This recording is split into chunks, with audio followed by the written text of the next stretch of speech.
called Poverty in Motion, live at Liberty and Stone Soup. Now, mark the date November 18th in your calendars. That's when the Wrong Hero may be appearing at Stone Soup Poets, T.T. the Bears, Central Square, Cambridge. Okay, now I'm a guy that's been videotaping this event for like, the last 8-9 months. And he writes for The Noise under a Christian name. But tonight he's performing under his real name. And I think he's going to have an election speech built in there. No, you gave up already? No, October. October, or he's going to wait till the end. He's like Ross Perot, dropping in, dropping out. So, please be all ears for The Wrong Hero. Yeah.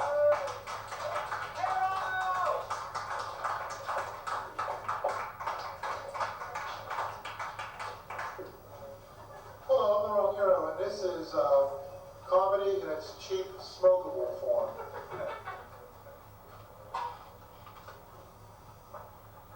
And no payments, no interest until May, because you broke into our store. It stole everything, and we can't stand it anymore. We're going out of business. We're completely insane. I am some call me the avatar of the moron zeitgeist, and some say I'm more popular than the masters I serve. But call me what you will. My name is The Wrong Hero. Wear it out.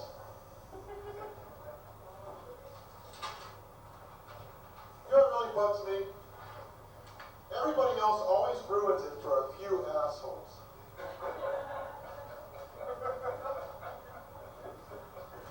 This episode of The Wrong Hero is brought to you by Cryogenic Pet Preservation. Our motto: I thought I saw a putty cat. Now, last month, did anybody happen to see the Ten Commandments? The Cecil B. DeMille epic with Cecil B. DeMille as the voice of God, and Charlton Heston as Moses. And but then the casting went a little awry because Moses' worst enemy was Judy Cagney. I mean, it was Edgar G. Robinson. And, I can see Jimmy Stewart in that role, like. Come on, Moses, what do you say? Why don't we just go back to Pharaoh and tell him, But no, instead it was like, all right, Moses, drop the cat. Okay, Yahweh, we got you surrounded. So, that was a bit of miscasting, but another movie, which unfortunately I didn't get to see, it was on recently, was The Wizard of Oz. And for the benefit of those of you who also had to miss it, or perhaps haven't seen it in years, I'd like to present something that I prepared especially for tonight's performance, as if you care. The Wizard of Oz in 2 minutes. Somewhere over the... Please don't let her take Toto away. There's a twister coming in. Hope she gets home okay, poor kid. Ding dong, witches that we represent. Lollipop kids, you kill my sister, I'll get you my pretty, and you'll go too. I'm afraid you've made a very bad enemy. She wants the ruby slippers and will do anything to get them. I suggest you go see the powerful Wizard of Oz. Follow the yellow brick road. If I only had a brain, a heart, but a noise. Go away. The wizard is very busy. But he was my only hope of getting back to Kansas. I am the great and powerful Oz. I am Dorothy, the small and meek. Silence! Don't come back here until you bring me the broom of the Wicked Witch of the West. But that means you have to kill her first. Silence! Oh!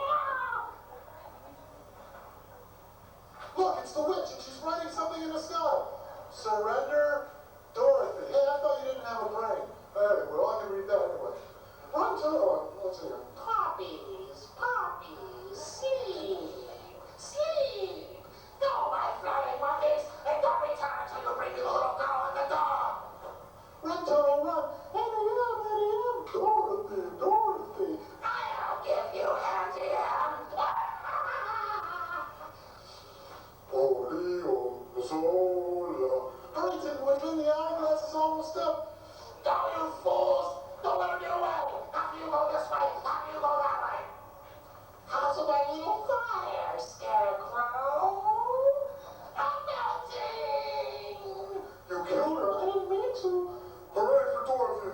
witch is dead. You're a bad man. No, I'm a good man. I'm just a bad wizard. Well, now that the woodsman's got his heart and the lion's got his courage, I intend to put the scarecrow in my place. Obey him as you would me. Goodbye, everybody. Scarecrow, I think I'll miss you most of all. Oh, meow. Toto, come back. Now I'll never get back to Kansas. The answer to getting back home was within your grasp the whole time. Wait, why'd you put me through this hell, man, you stupid? Well, what is it? Just tap the ruby slippers 3 times and say, there's no place like home. Wow, what a crazy dream, and you were there, and you were there, and Professor Marvel, even you were there. I guess there really is no place like home. Da, da, da, da. That might have been a little longer.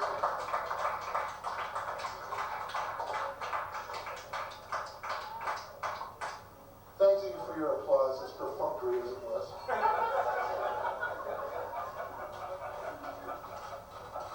You know, the circus is in town, which is great, you know. Circus is a great place to take the kids. A real education in itself, because, I mean, what do you get to see in a circus? Evil ringmasters with long black mustaches, cracking whips at critters chained to stakes, alcoholic clowns falling off their unicycles, and of course, manic-depressive chimpanzees playing handball with their own shit. Great place to take the kid, you know? I love the circus. I really do. Kentucky Fried Chicken. Boy, those ads really irritate me. I almost got run over by a truck, so I'm going to solace myself with this greasy chicken.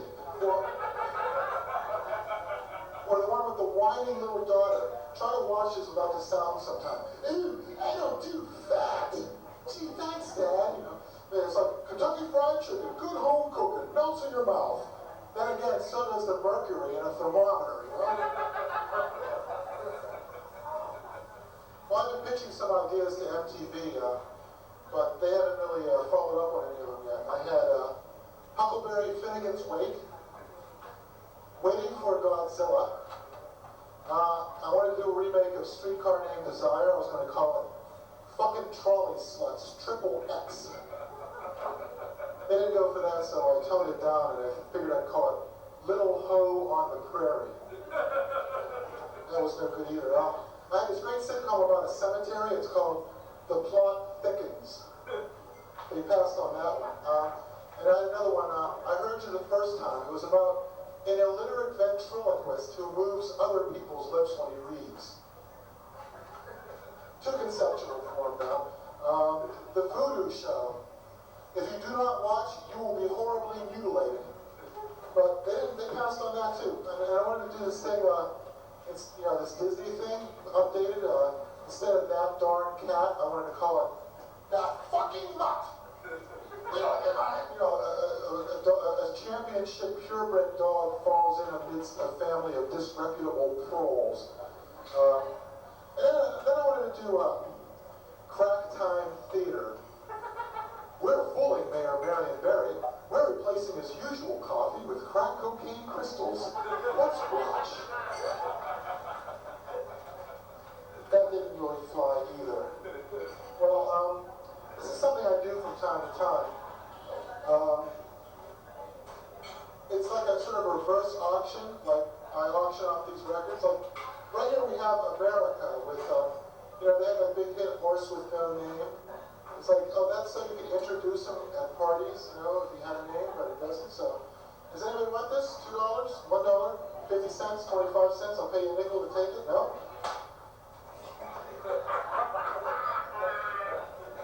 Back to England. Billy Joel, an innocent man. You know, Billy Joel is like Harry Chapin with all the conscience leaked out, you know? An innocent man, methinks thou dost protest too much, Billy.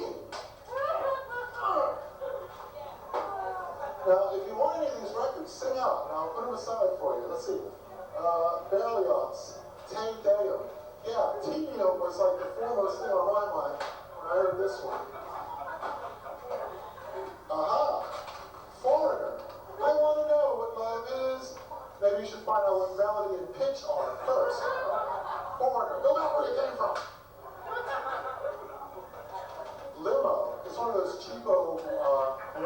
samplers, you know. As Gary Wright with Dream Weaver. Oh, Dream Weaver, I stole the title and premise of this song from John Lennon. Yes, another Warner Brothers sample with ABBA, you know. Like, you know why they call themselves ABBA? It's because like drunks listen to them and go, It also has Bachman Turner Overdrive, you know. Taking care of business. We're taking care of business, but we're not writing better songs. Here you go. It only has one record in it, though. And I lied about the BTO, it's not on here. Crosby, Stills, Nash and Young, I call them fat, boring, stupid hippies, or FBSH for short. Four-way street, well, one. I'll leave the other three for you. What's this? Diana Ross and the Supremes. You know, every time Woody Allen hears the song Baby Love, he says, turn that garbage off! This doesn't have a record on it. Sting, The Dream of Blue Turtles. I like that album. I like the dog on that Hanna-Barbera cartoon. Every time you throw him a bone, he goes, ah. You want it? It's all yours. Here, you can be my designated record holder. Give that to somebody who wants it, because I sure don't. Oh, what's this? The Rascals. Freedom Sweet. Yeah, the freedom they're talking about is freedom from any listenable songs. So, there. How sweet it is. Don't shoot me. I'm only the piano player by Elton John. I will crush you then. Because you are only a mediocre singer-songwriter from the 70s. Captain Fantastic and the Brown Dirt Cowboy. Now, if you look real closely, you'll see a naked woman on the back of it. It also has Honky Chateau slipped in there. Anybody want it? Get Back, Honky Cat. You know, the most synthetic country and western song ever written. Get back, Honky Cat, get back. Woo!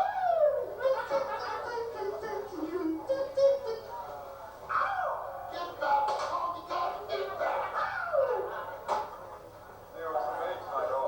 Oh, okay, that's all right. You see, I had this thing to put in, but somebody was sitting there the whole time ignoring my glares. You are? Oh, Creedence Clearwater Revival, or is it Creedence Longwater Revival? I don't know. I forget. Oh, yeah, they were great. They were the only great band that never had a #1 song, man. That's how great they were. Oh, you thought it was the Beatles? Oh, okay. Must have been the long hair. Yeah, really. Beatles, Creedence, what's the difference? The Old Man Down the Road. The Divine Miss M by Bette Midler. The Satanic Mr. W by The Wrong Hero. Loudon Wainwright III. Album 2. Yeah, that's good. All right. You owe me $1 pump. Rod Stewart's Greatest Hits. That's 1. That's 2. That's 3. I could go on, but I don't have to. The Doobie Brothers. Wow, this has got such... No, man, no. This is stupid, because this has great songs on it. Oh, Blackwater, keep on rolling. This is a good one, keep on shining on. I'm going to keep this one. Layla and other assorted love songs, as opposed to the hate songs that other artists make a career out of recording. Anybody want Layla? Oh man, Tenora Mores. Ouch. Reminds me of a bum trip. Get me back, man. Like, Layla, I'm fucking my hair when I'm writing a song. Layla, woo. Well, that cracked easily. Sean Rappel, Barbara, by Barbara Streisand. Sean Rappel, Death. There you go. That's for you. Oh, Joe Cocker, with a little help from my friends. Here's the best help you ever got, Joe. I couldn't help myself. Southside Johnny and the Ashbury Dukes. Yeah? No? You don't want the second-rate Bruce Springsteen clown? You don't want it? Hey, I like you guys more and more. Because you have really great taste. Most people would be like, you know, stop him! Okay, Fleetwood Mac, Tusk. No? Great record, man. That'll work on the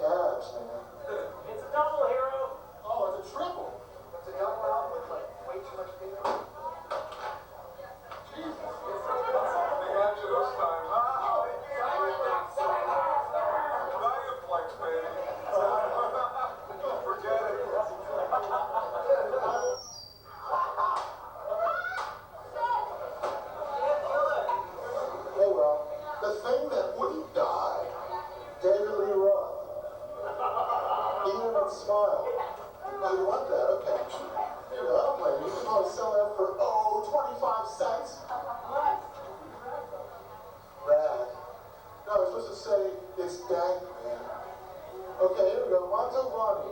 From Monty with Love. I'm not sure I want to get that familiar with Montalbani this late in my career. Oh, I gotta use that at my Tiki Cocktail Wonder Hour. Okay, Michael Love Smith. Diamond in the Raw. I didn't even give him a chance. I never heard of him. That's Kenny Rogers. Love will turn you around. Hate will tear you apart. More Dustin flags, right? Yeah, well, I'm gonna let it get the better of me. Bobby Brown. Rock Witcher. Extended version. Oh, you mean Bobby Whitney Houston abuser Brown? There. Loggins and Messina. Sitting in. Anything good on here? Have they ever done anything good? Hey, I wanted that.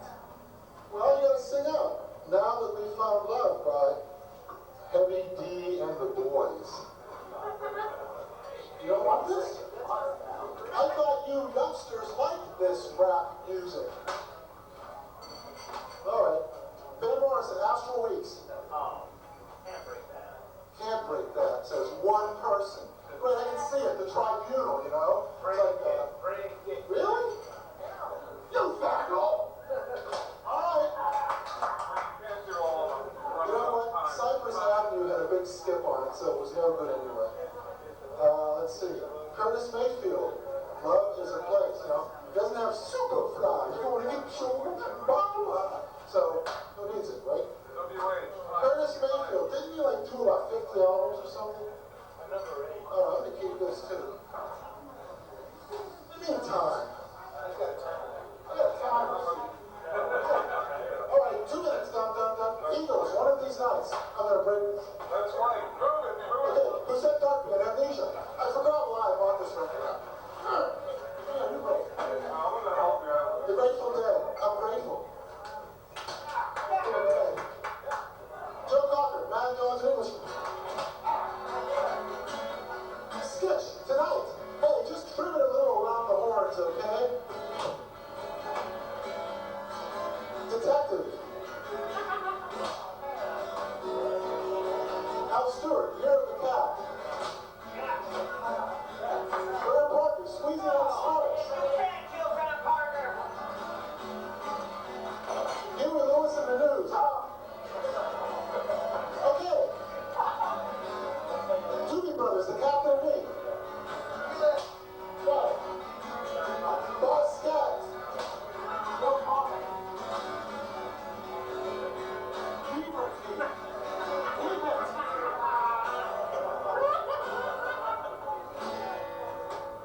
Inagata Vida. Don't you know I hate you, baby? Well, as I look out on this sea of angered and tormented faces, I can say but one thing. I am the wrong hero, and I thank you very, very much.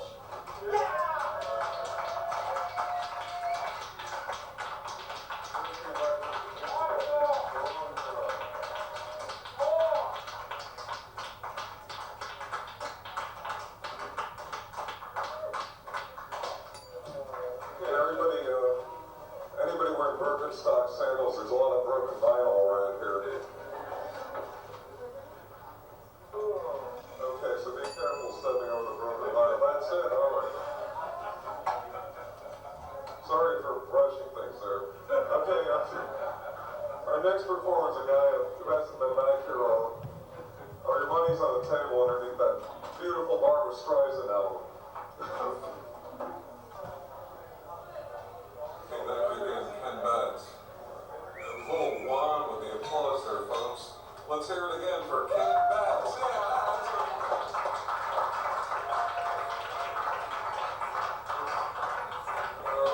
All right.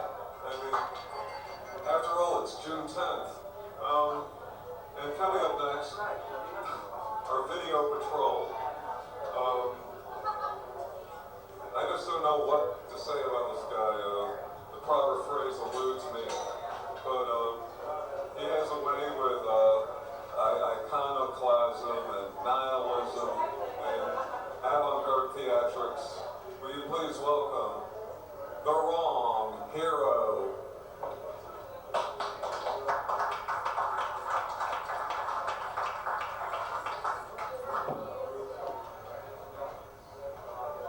Thank you, Jim. Hello, Jade. Hello, Jerry. Hello, Ken. Hello, everybody else who is to perform tonight. And those of you who are here to see them, do so.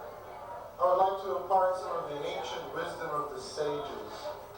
You know, a wise man once said that 40 is the old age of youth and 50 is the youth of old age. Actually, that wasn't a wise man, that was a salon teabag, but still, words to remember, because a lot of folks do stuff, it seems, just so they'll have something to tell their grandchildren. And you know, your grandparents, you love them, they're slightly or somewhat older versions of yourself, so you listen to their stories.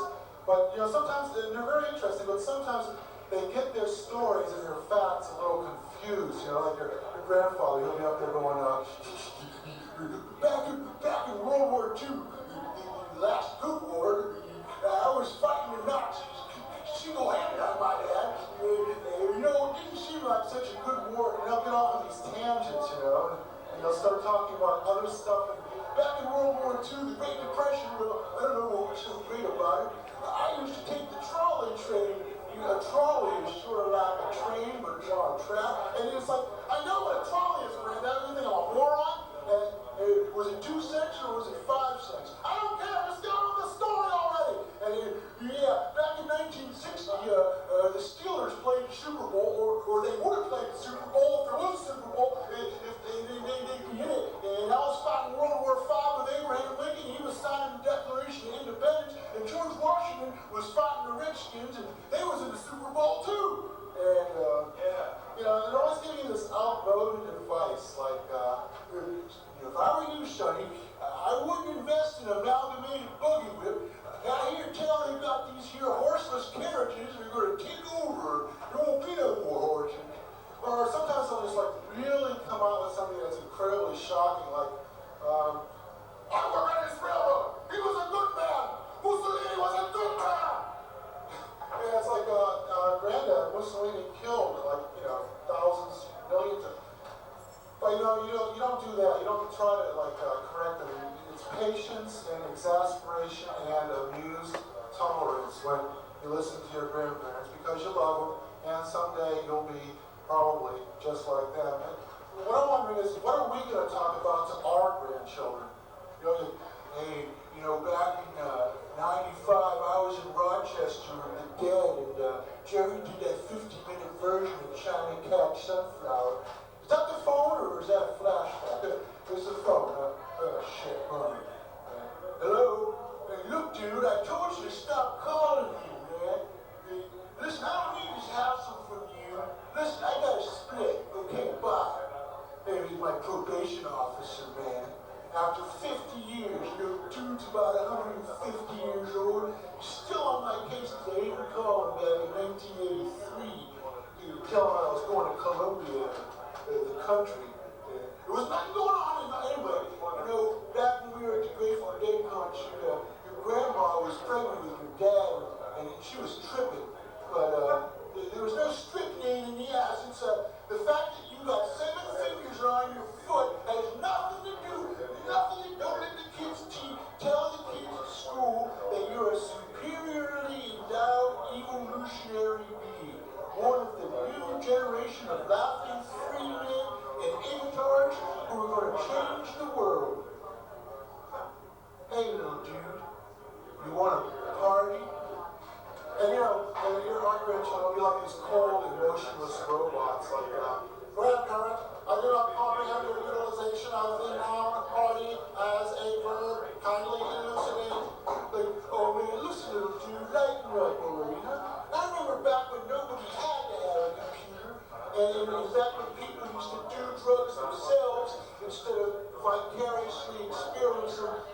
clothes with that, what do you call that thing? What do you call it? What do you call it? Cybernetic prosthesis! Emotional fool! Grandfather, your data is not making sense.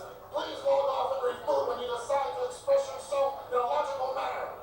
So, all that patience and exasperation and abuse tolerance that we show our grandparents are going to come right back to us when we have grandchildren. And that's why I say 40 is the old age of youth and 50 is the youth of old age. I'm the wrong hero. Thank you all very much. Thank you.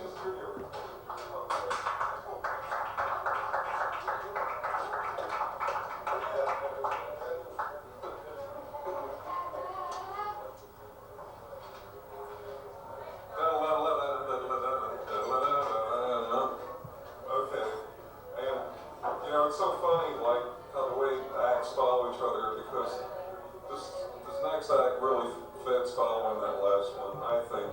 But that could be a highly subjective impression that you might want to dispute. I think here right now, so put your hands together. Okay, our next act is a guy that's been videotaping this event for quite some time now, and he's filling in for Timothy Leary in the position of stand-up philosopher. Will you please welcome the Wrong Hero?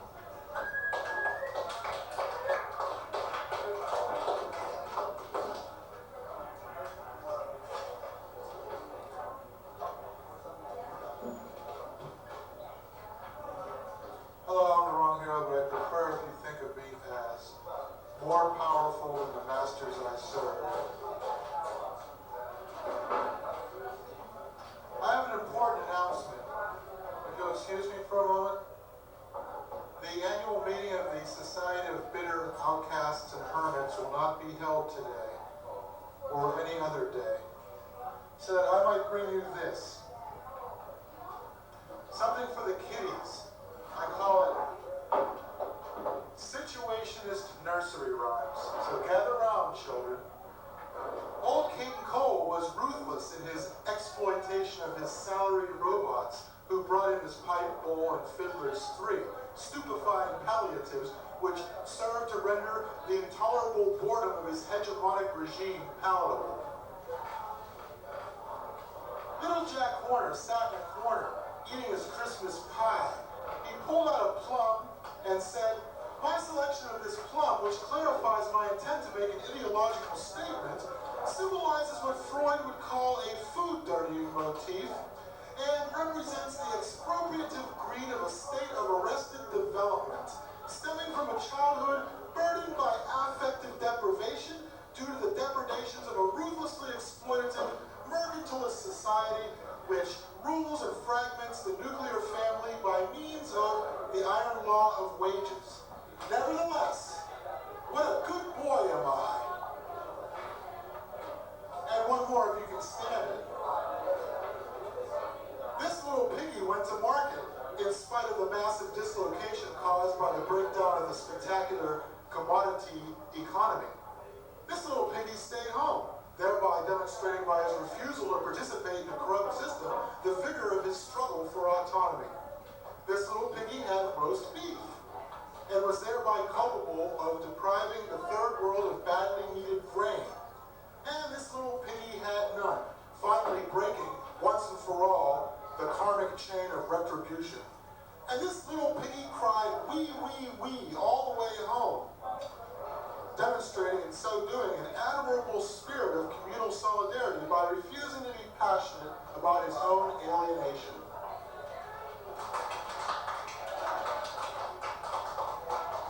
Well, now that I have the divided attention of at least the schizophreniacs in the audience, I would like, at this time, to tell you what I believe. I believe the moon is capitalism. It's big, it's white, it sits there and does nothing, and it has a lot of pull. And I believe that the sun is socialism. It's big, it's red, and sooner or later, everybody gets burned. You ever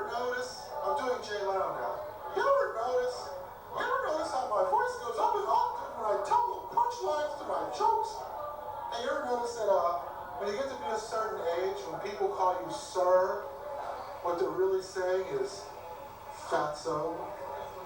Like, here's your subway token, sir. You know, this works everywhere. It's like, fatso, yes, fatso. Or, too fatso with love. Do, do, do, do. I'll tell you what else I believe. I believe that my passion is more important than one fleeting moment of virginity. I believe that masturbation is the poor man's Nintendo. I believe that I can start drinking anytime I want to. I believe that I can see a thing without my glasses. I believe that every time it rains when the sun is shining, a policeman is beating his wife. I believe that the government should outlaw me so I can be sold for $20 a gram outside of housing projects. I believe that brevity is the soul of... Wait a minute, no, that's too long. I'll say this. Brevity is a...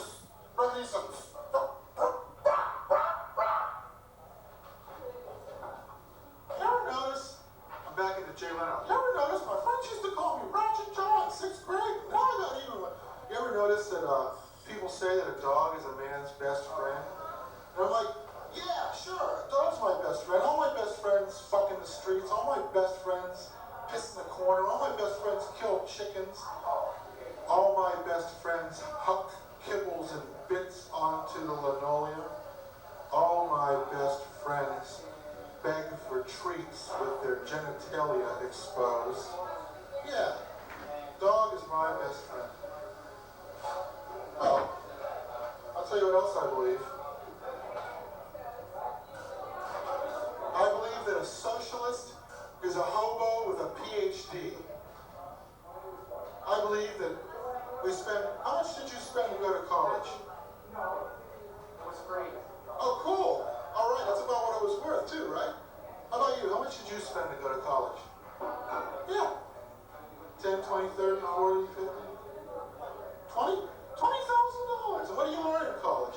You learn how to eat iced tea straight out of the foil packet. You learn how to drink vodka and cappuccino without getting sick. You learn how to say in 500 words what was never worth saying to begin with, like, be it resolved that icebergs are a threat to the merchant marine. I shall draw upon several authorities, including William Faulkner, Plato, Aristophanes, the French philosopher Jean-Paul Sartre, and Cicero, not the Roman orator, but Porky Pig's nephew, to support my thesis. Is it 500 words yet? But most of all, you learn how to say, I know exactly what you're talking about, instead of, I don't know what the fuck's going on here! You know, and for $20,000, I'll teach you that in 20 seconds! Give me the money, okay? Because, like, college. You go to college, you get out, you can't even find a job. You know, it's like, we got computers at the library I work at, and now I can fuck things up at the speed of light.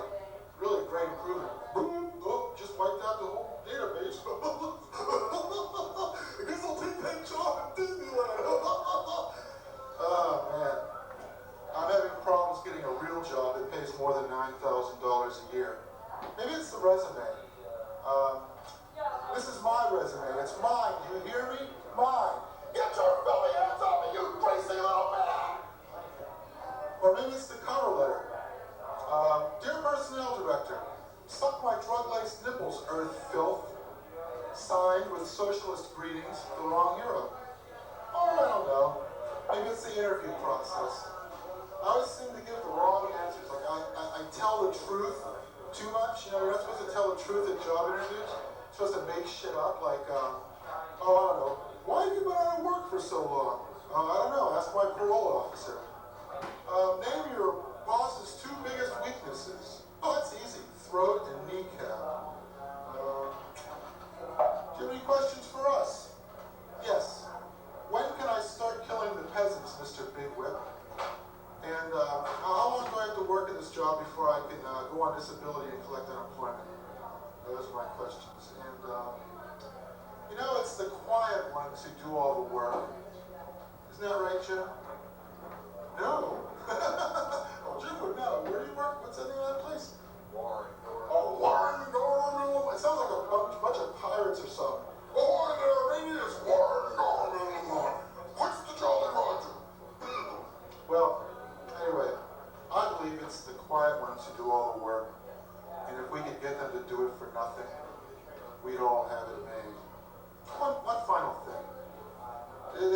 the most outrageous part of my set, which I've rushed through at about 3 times the speed that I normally do. You know, this coming presidential election, it sort of reminds me of a movie. Specifically, it reminds me of The Fugitive. Bill Clinton, on the run from a crime he didn't commit. I didn't take the money from Whitewater. Bob Dole doesn't care. And he's being pursued by the one-armed man, Bob Dole. And you know, I just love to get on Star Search with this. I really would. It's like, Bob Dole, one-armed man. That's great. Hey, get me! Let me use your bad arm for a hammer! Thank you, I'm the wrong hero. Good night.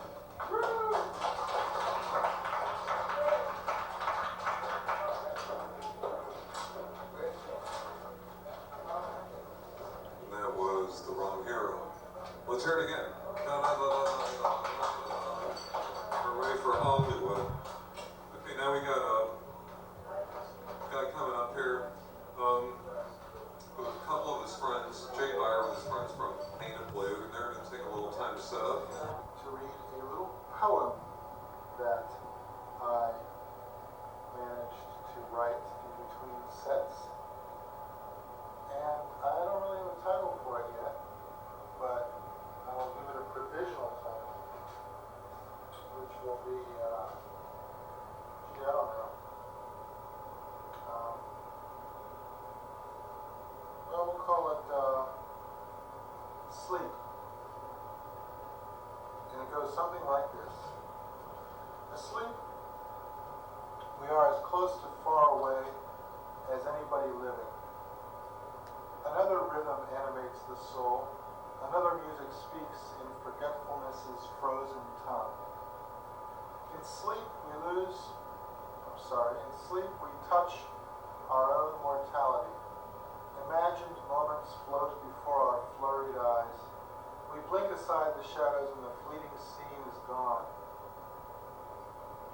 Vistas come and go, fixed impermanently on a foggy platform, which grows, looms large, then dwindles to a point, vanishing away altogether. Do we only play at wakefulness? Day piles on day. In forgotten dreams, the remembered sun grows larger in our apprehension. We rest, sleep, surrender, dream, awaken, live, dive into the moments of our measured days, until we stand fixed in that terminal night, until our sun sinks in that lightless light, until we sleep the sleep no day can wake.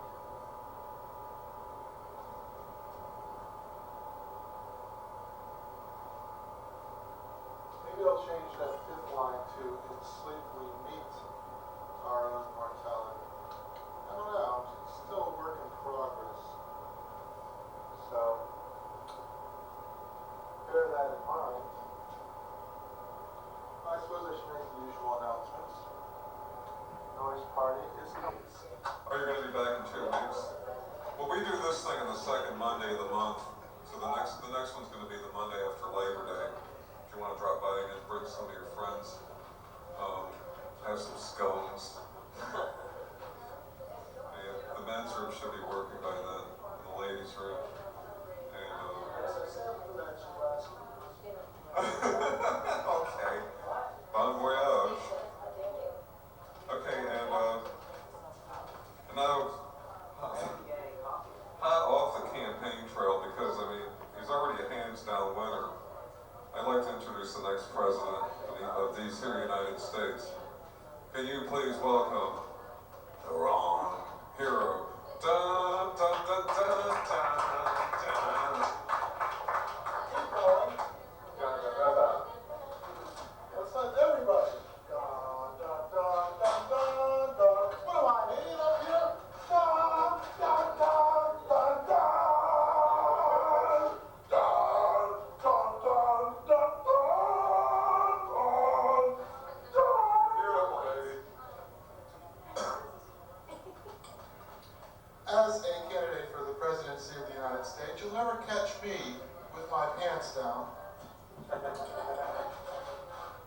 I'm not wearing any. As your candidate for the highest office of the greatest country on earth, I will never stand up here with sneaky and underhanded attacks on my opponent.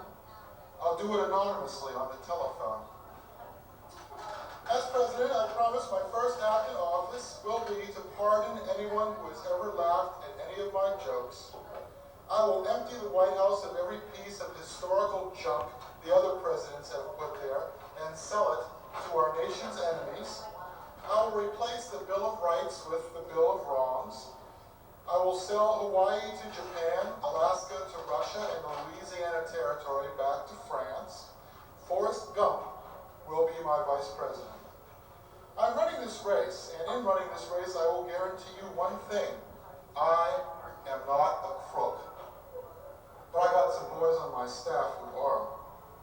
I promise my State of the Union address will be one long, incoherent rant, knocking the crumb bums who done me dirt, and plugging the fat cats who slip me manila envelopes, bursting at the seams with payola. The halls of Congress will run knee-deep with the blood of my slain foemen, although I can't really promise that.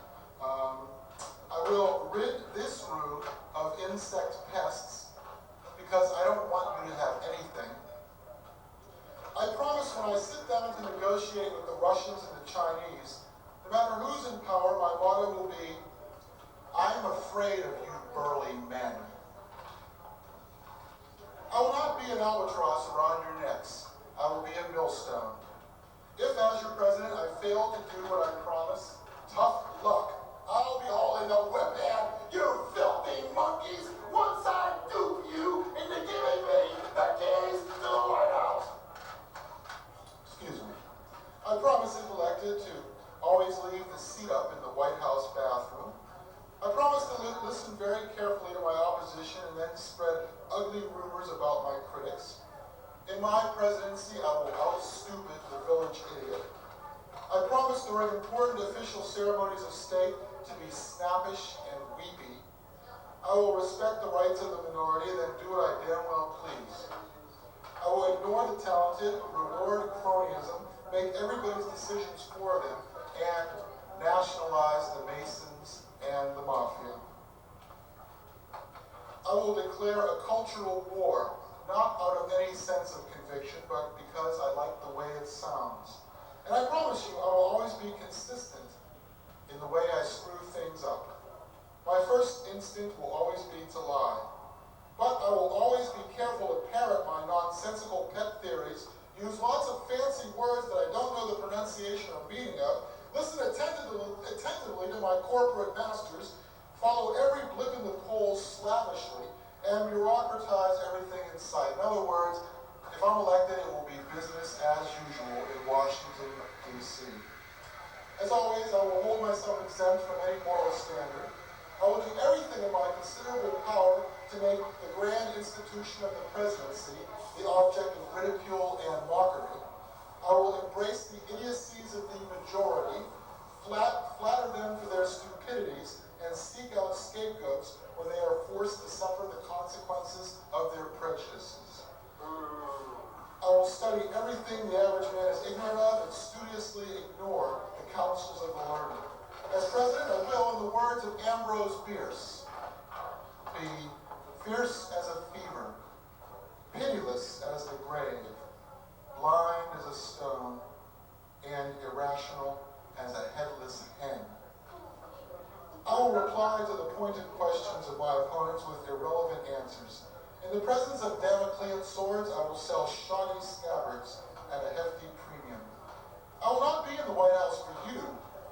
You will be my vassals and work to curry my favor, sedulously aping my mannerisms in the vain hope that I will respond to your needs.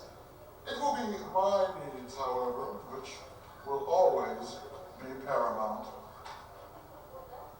when you elect me, the wrong hero, as your president. Democracy is a clumsy word. Perhaps we should replace it with something more musical, like an all-powerful oligopoly run incidentally by me, the wrong hero. And when the time comes, I will not listen to your pleas. They are inauthentic. My needs are the only ones I consider valid. You will never catch me licking whipped cream from the chests of two women with enormous cleavage. And if you do, it will be proof positive of the fact that in spite of my crusty exterior, as a matter of fact, I care. Salman Rushdie has said that free speech is the freedom without which all other freedoms would fail. I would like to thank Salman Rushdie for that insight, for I have recently decided that under my regime, free speech will be the first thing to go. But under my regime, I will never institute a reign of the thought police. None of you have any ideas worth suppressing! And you are all expendable. My advice to you is to keep your eye on the ball. I may lose, but I will have made an important statement that, basically, I'm a loser. But I intend to win. To do so, I will purge all pragmatists from a position of power.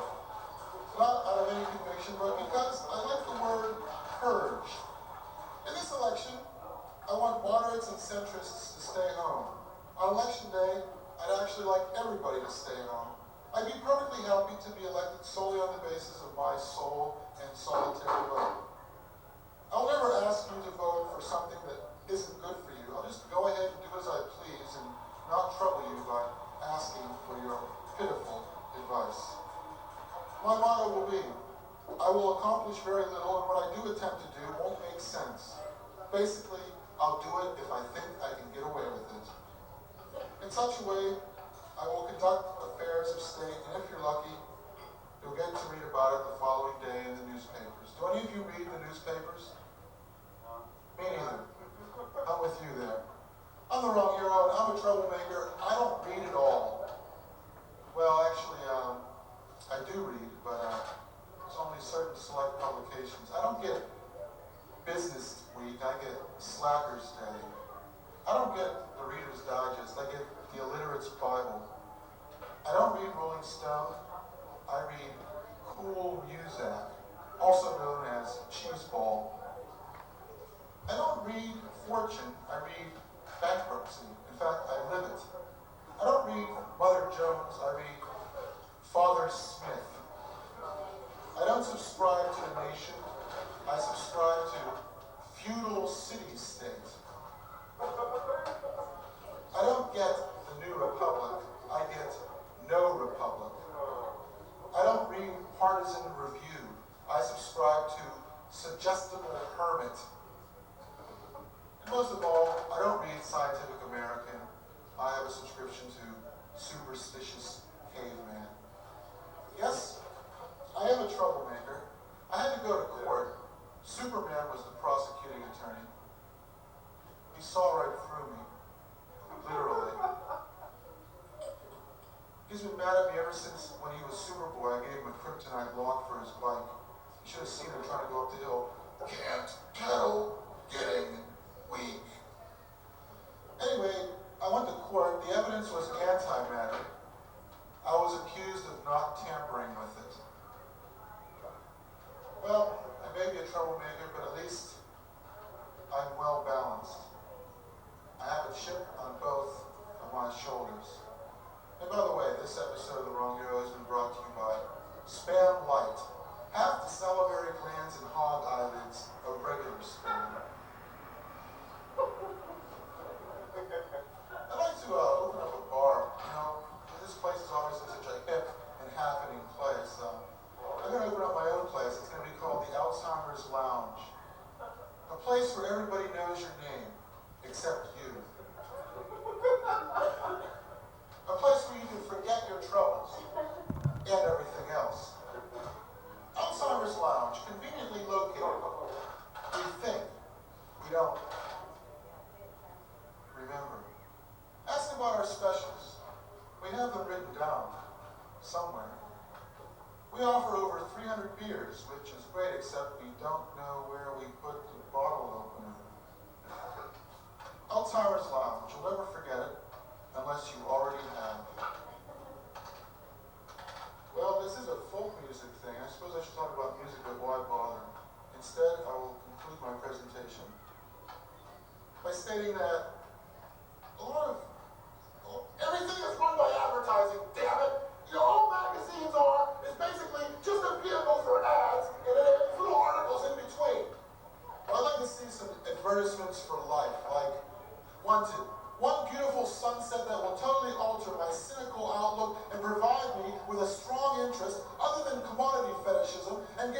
and purpose to my otherwise squalid and pointless existence.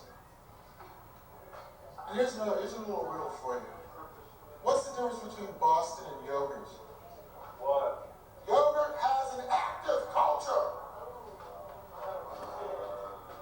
To conclude, I am the wrong hero, but I go by many names. Men call me King Slave, Ms. Pig, President Stockboy, Auntie Uncle, Father Mother, Dr. Patient, Mr. Client Esquire, Mr. Bliss, Governor Helpless, Cousin Alien, Iceberg Son, Officer Felon, General Specific, Sonny Boy Dad. And now I'd like to say thanks so much. Have a nice one. God bless. Sure do appreciate this. Many happy returns of the day. Pleasure doing business with you. Dankeschön.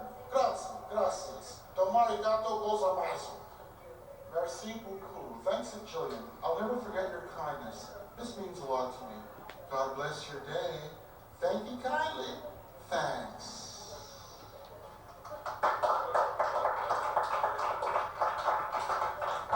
Okay, I think we got a real winner here. Let's hear it once for the wrong hero.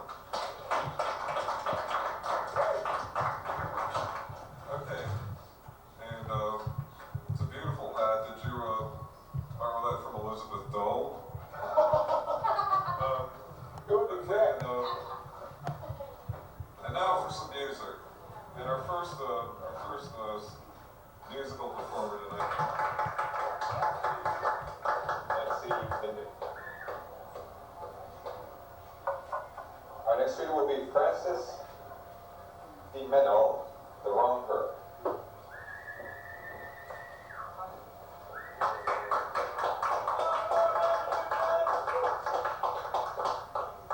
The wrong hero. Thank you, Jeff. I'm going to do something that the wrong hero almost never does, and given the menu, recite a poem. Arthur Hugh Clough wrote a new decalogue, and Ambrose Bierce tried his hand at writing a decalogue in rhymed couplets. And so I thought I would write a decalogue as well, and I call it The 10 Commandments for the Coming Millennium.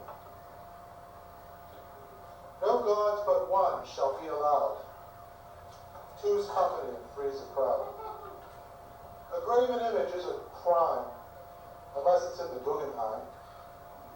Take not the name of God in vain, unless it be to entertain. The Sabbath is a day of rest. Work only at your wife's request. Show not your parents disrespect. Just treat them with benign neglect.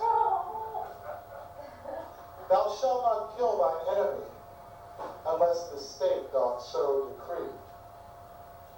Adultery will God displease, unless your neighbor's wife's a tease. Don't steal, but if it be your fate to take what isn't yours, expropriate. Don't perjure, lie, or spread a slander. Do your neighbor in with candor. Covet not what is your neighbor's. Easier to mock his labors. And covet not his ass or ox. Just tax it by a ballot box. In sum, to win the world's respect, embrace the law and genuflect. In public, it is circumspect.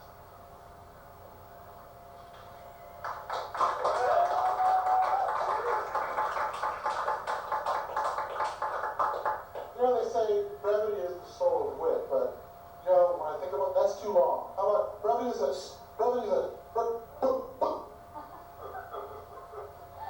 and now, in the time remaining, a few more what I call new saws. Foolish modern proverbs. A hungry monkey will not dance, and a scalded cat will run away from cold milk. And I'm thinking, who's in charge here? What kind of nightmare world is this? The frog wanted to be an ox, and he swelled up until he burst. And I'm thinking, gee, it's too bad I couldn't get that on video.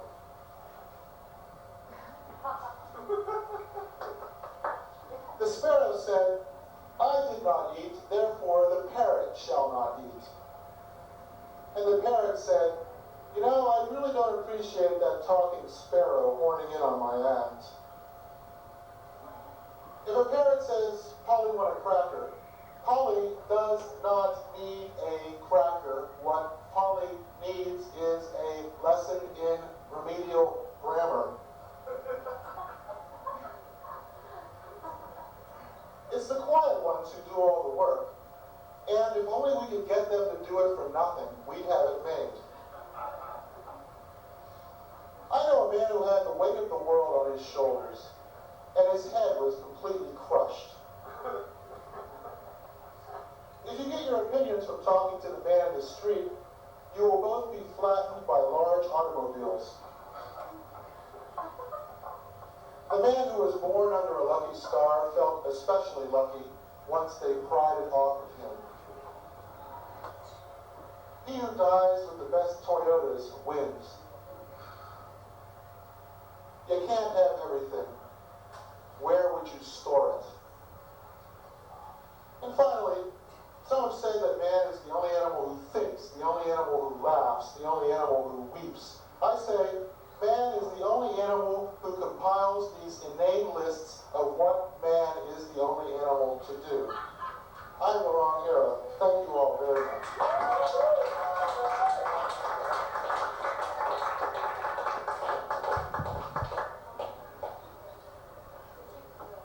Francis DiMenno, the wrong hero. Next reader shall be Jim Rader. Bring us back to a certain reality for putting everyone on that signed in and the time that's here. People can't go over 4 minutes, please. If you have a 5-minute poem, maybe, but that's, excessive amount of time is going to just screw up people at the end of the show. So please don't be self-indulgent. And by the way, welcoming back Francis DiMenno, the wrong hero.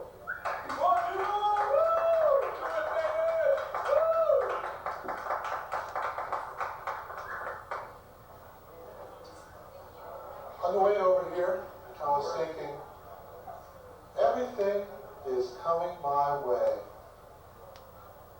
That's because I was driving on the wrong side of the Mass Turnpike. Einstein was in the passenger seat going, "This bears out my theory of relativity." And now an important announcement. The annual meeting of the Society of Bitter Hermits and Outcasts will not be held today or any other day. Before I read my poem, I'd like to tell you a little bit about what I believe. I believe that the moon is a giant ovary, and that's why we shoot rockets at it. Okay, now let's look at it this way. The moon is capitalism. It's big, it's white, it sits there and does nothing, and it has a lot of coal. That's more like it. And the sun is socialism. It's big, it's red, and sooner or later everybody gets burned. For that matter, a socialist is a hobo with a PhD. And politics is sports for people who are too fat to run.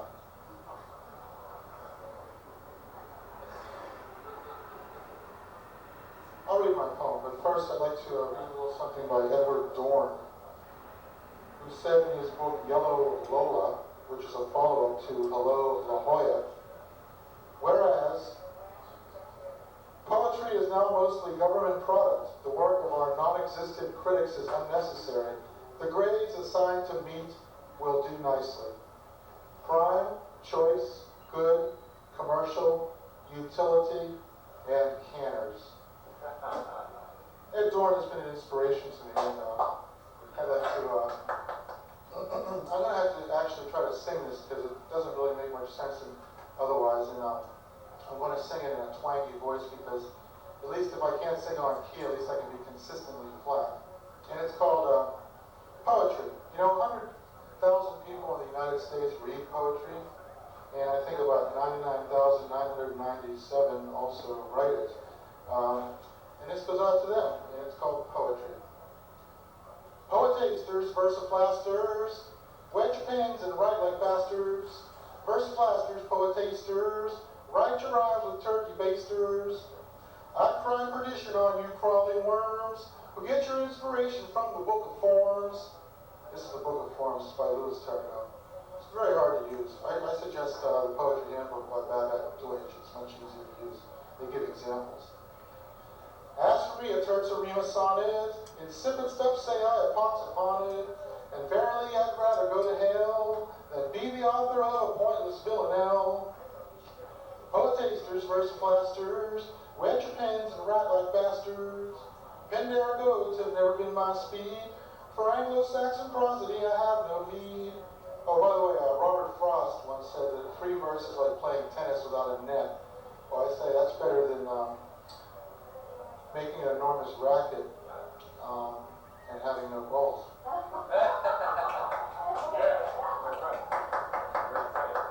Okay. A rima is impossible to rhyme without a metronomic beating out of time, and time enough to stuff a needle through a camel's eye or a camel through a needle's eye, and soon to stick a needle in a camel's thigh. And a rhyming dictionary is thicker than a leg of lamb. This is my rhyming dictionary. It's not quite as thick as a leg of lamb, but it'll have to do. For flaccid mandibles, I do not care a damn. Okay, I'll skip all the choruses. I find rhyme royal, royal pain. Belabor can't, belaboring my brain. I cannot bear, and sooner would I write a cynic suckled in a creed of spite.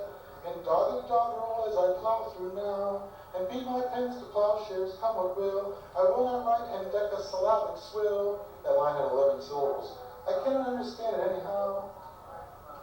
Come all you fancy rhymesters and mark me what I say. Screw away your gibberish and your filthy rue. Fill reams and reams of foolscap till the crack of doom.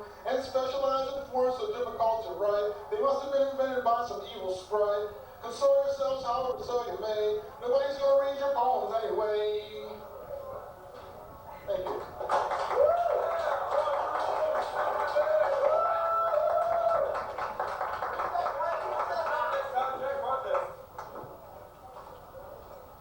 Francis DiMenno, the wrong hero, I assure you.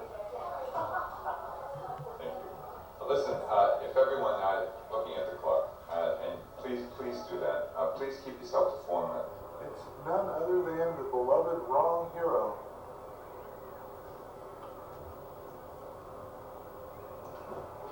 Hi, I'm the wrong hero.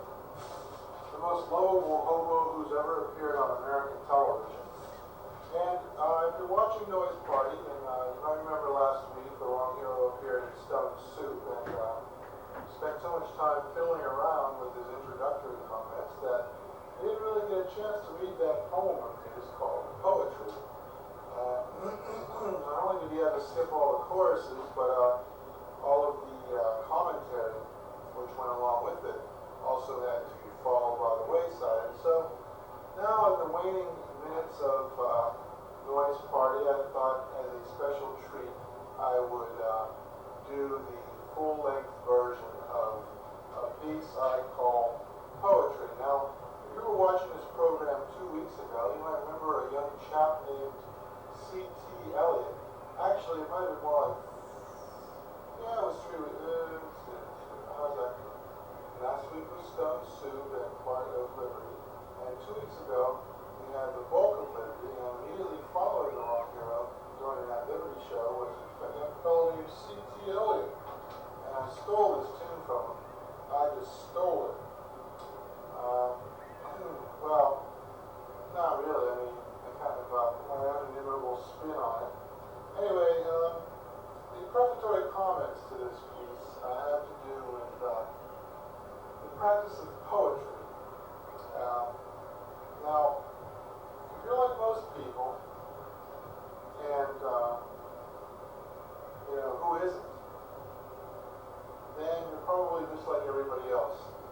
And it's been said that people who tell the truth are never very popular. And I say, let's kill them. All 3 of them. It's also been said that 100,000 people in the United States read poetry.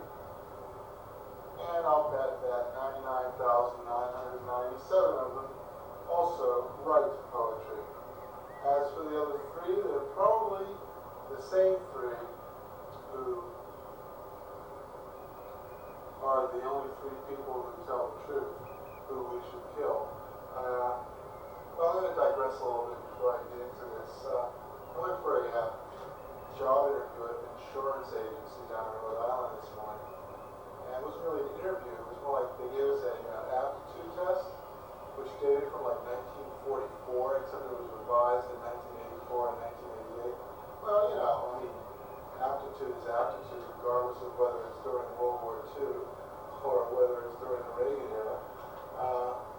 Things don't really change very much, but they gave us 12 minutes to do 50 questions, which averaged out to about 20 seconds per question. And they wanted you to underline your answer as well as write the number in.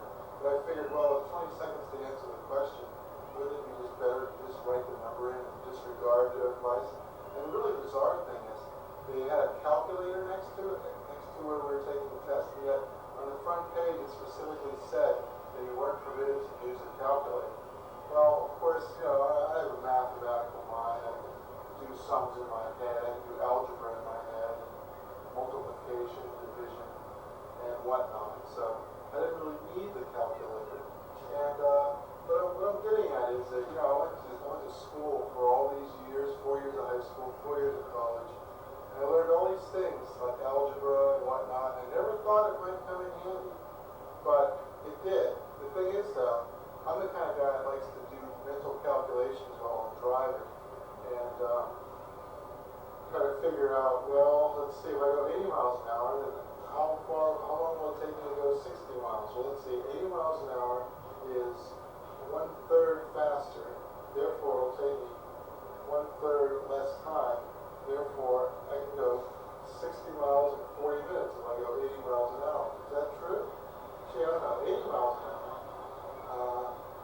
So, let's see, if it took you 80 miles, if it took you an hour to go 80 miles, and how long would it take you to go in 40 minutes? That's not quite right. But anyway, those are the type of calculations I like to make. Not that I go 80 miles an hour, mind you. See, because I'm afraid that the little needle that indicates how hot the engine's getting is going to go into the red zone. Then I have to stop and wait for half an hour and put more oil in the thing. And that, of course, would defeat the whole purpose of going 80 miles an hour, now wouldn't it? Let's see. If 80 miles an hour is, I guess it would be 1/4, not 1/3. So you would actually be able to do it in 45 minutes. That sounds more like it. You see, this is one of these intuitive type things. Anyway, so I took this test, and it got me thinking, well, what do you learn in college anyway? I mean, not an awful lot. I mean, you learn how to drink vodka and cappuccino mixed together without vomiting, and you learn how to eat iced tea straight out of the foil packet, and you learn how to say in 500 words what never really weren't saying to begin with, and you learn how to say, I know exactly what you mean, instead of, I don't know what the fuck you're talking about. But see, my college education was a little different. I studied, I took my A.B. as the university I attended, which I am far too modest to mention, but is in the 02138 area. My university, they don't give you a BA, they give you an A.B. And you don't study English, you study English and American language and literature, which is longer than the curriculum for most of it. No, actually, I shouldn't say that. You know, they had us reading like 5 or 6 really thick, heavyweight books a week, which, of course, you know, there's no time to do that unless you're Jack Kennedy and speed reading. It's just almost humanly impossible unless you do nothing else. I still remember very clearly the week in 1977 when I had to read 5 full-length books plus Middlemarch by George Eliot. Well, I only got halfway through Middlemarch. But what this incredibly stupendous digression is leading to is that I basically took a bunch of creative writing courses and got like A's in virtually all of them. You know, it was easy. It was an easy A for me because I had all this stuff stockpiled from high school. You know, I just like throw that at it. But there were 2 people who weren't fooled. One of them was Robert Fitzgerald, the translator of the Odyssey and the Iliad, and the other was Elizabeth Bishop, who was, of course, perhaps one of the greatest poets of the 20th century. I mean, there's a pantheon. You should realize this, especially if you go to poetry readings such as I do. Now, one of my personal favorite poets is Edward Dorn. He's one of these Rock Mountain poets, along with Charles Olson and Robert Bly Rusli. And of course, their great granddaddy was were people like William Carlos Williams, Ezra Pound to a certain very attenuated degree, and Walt Whitman to an almost equally attenuated degree. So there's a whole line of dissent, meaning D-E-S-C-E-N-T and not D-I-S-S-E-N-T, although both equally apply. You see, I'm already in my poetic mode here. But she's one of the greats, along with T.S. Eliot, Robert Frost, William W.J. Auden, what's his name? Wallace Stevens. What's his name? And of course, you get into the modern era and the beat poets. I mean, there's all these schools of poetics, and I guess this is sort of what I was getting at when I composed this. So I'll sing it because it sort of works better to sing a portion of it. It has choruses and stuff, so you sort of have to sing it. So I'll sing, portions of it, and then I'll do my little commentary on certain portions of it. In other words, this is postmodernism because, not only do I tell you what I'm going to do, and then I tell you that I've done it, but then I actually do it as well. And that's sort of the definition of postmodernism, which of course is another movement, not strictly poetical, more along the lines of a literary movement. And of course, there's postmodernism and anti-modernism, which I just newly coined, which basically is postmodernism backwards, incredibly ornate, and anyway, that's the style in which I express myself, perhaps unfortunately. It's also a style that one of my other teachers, Alex Thoreau, expresses himself in. If you've ever read Darkerville's Cat, you'll know what I mean. And one time he said, "You like to write ornate, don't you?" Well, not quite that colloquially, but that was sort of the gist of his comments. He said, if you don't make it as a writer, you should be a doctor. So I think what he was doing was ascribing high intelligence to me because I can express myself in complete paragraphs with subordinate clauses. And yet another digression before I begin. I just got a manuscript back from a fellow I went to college with who now runs this magazine called Gnosis. He's going to print a piece of mine in the September issue. And not only do I get $150, but a free subscription for a full year to the magazine, as well as some contributors' copies. But he sort of edited this stuff. And I wouldn't mind if he just left this stuff out. But, he added his own sort of very japes and quips and jests. And it's going to be my job in the next 2 days to sort of figure out what parts he's particularly committed to without hurting his feelings. Mostly the parts, I think, that are actually really hilariously funny. And add a great deal to my presentation to an extent that I'm almost embarrassed to admit, and how to negotiate with it to leaving the stuff he really wants to leave in while getting rid of the stuff that I really don't want him to put in there. But and perhaps maybe squeezing in some of the stuff of mine he actually cut out. See, it's one thing if they actually just cut stuff out, but when they put their own connecting clauses and stuff, and you sort of try to piggyback on your work, then it gets to be a little, iffy for me. But I was surprised to notice that he doesn't know the difference. Well, he doesn't know when you should use which as a conjunction and when you should use that as a conjunction. And I thought of a simple rule of thumb for that, which perhaps I'll express to him, which is let's see, how's it go? If you can do without that, if you can do without that, use that. If you can't do without that, use which. Or if you can't do without which, use which. Or if you can't do without that, use which.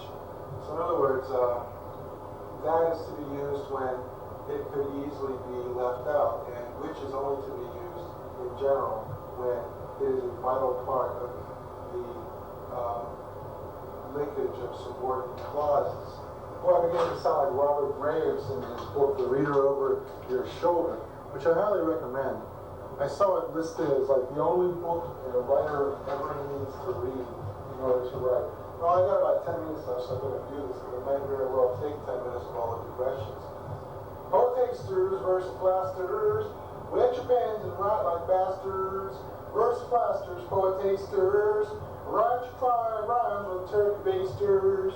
Now I sing in this twangy voice because I can't sing on key, and at least this way I'm consistently flat, right? I cry perdition on you crawling worms, who get your inspiration from the Book of Forms. Now you can tell from the way that line scans that I don't get my inspiration from the Verse of Forms. The Book of Forms by Louis Turgot. Now I get my inspiration from the Poetry Handbook by Babette Deutsch, which is much easier to use and actually has examples. As for me, a terse rima sonnet, insipid stuff say I have pox upon it, and verily I'd rather go to hell than be the author of a pointless villanelle. Now, 3 things I learned from Elizabeth Bishop were, number 1, it is possible to write a really good villanelle, but she seems to be the only person in the 20th century who's actually written a good one. Number 2, that Robert Frost was very depressed all the time. And number 3, that Shakespeare and other poets, if they had had access to a rhyming dictionary, would have used it and benefited from it in the bargain, except presumably for Milton, who, as we all know, largely wrote in Latin verse. And so anyway, one time I read her this poem, and she said, that's not a really very good poem at all. In fact, I'd hardly characterize it as a poem. And I said to her, well, these are just comments that you made in class about Robert Frost. And I just jotted them down. And boy, was she embarrassed. I shouldn't have done that to her, It's like maybe a couple of years before she died, and she was probably kind of sickly. And I was tormenting this sick old woman who was actually one of the greatest poets who ever lived. Anyway, poetasters versus plasters, wet your pens and write like bastards. Verse plasters, poetasters, write your rhymes with turkey basters.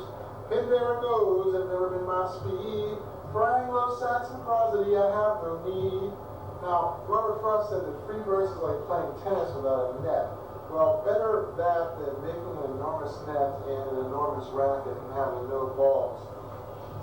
Octave rima is impossible to rhyme without a metronomic beating out of time. And time enough to stuff a camel through a needle's eye. I'd sooner stick a needle in a camel's thigh and a rhyming dictionary thicker than a leg of lamb. Well, the one I got isn't quite as thick as a leg of lamb, but it's pretty thick. It's about doorstop thick, not quite leg of lamb thick. Almost big enough to murder somebody and then devour the evidence while the detectives are sitting in the kitchen, as in that famous Alfred Hitchcock episode. For flaccid madrigals, I do not care a damn. And now Poetry Incorporated presents Dictionary. If you've got the rhyme, we've got the time. I cry perdition on you crawling worms, who get your inspiration from the Book of Forms. I find rhyme royal pain, belabor can't belaboring my brain. I cannot bear, and sooner would I write, a cynic suckled in a Cretus spite, in dotted doggerel as I plow through now, and beat my pen to plowshares come what will. I will not write indecasyllabic swill. That line had 11 beats, by the way. Robert Fitzgerald taught us indecasyllabics. Of course, Catullus was a big fan of those. That's what my friend who edits Gnosis told me. But of course, Fitzgerald translated the Iliad and the Odyssey. He knew all of this Greek stuff, but my indecasyllabics, which took hours to write, weren't judged by the great man to be very good at all. I want to write indecasyllabic swill. I can't understand it anyhow. Poetasters versus plasters, wet your pens and write like bastards.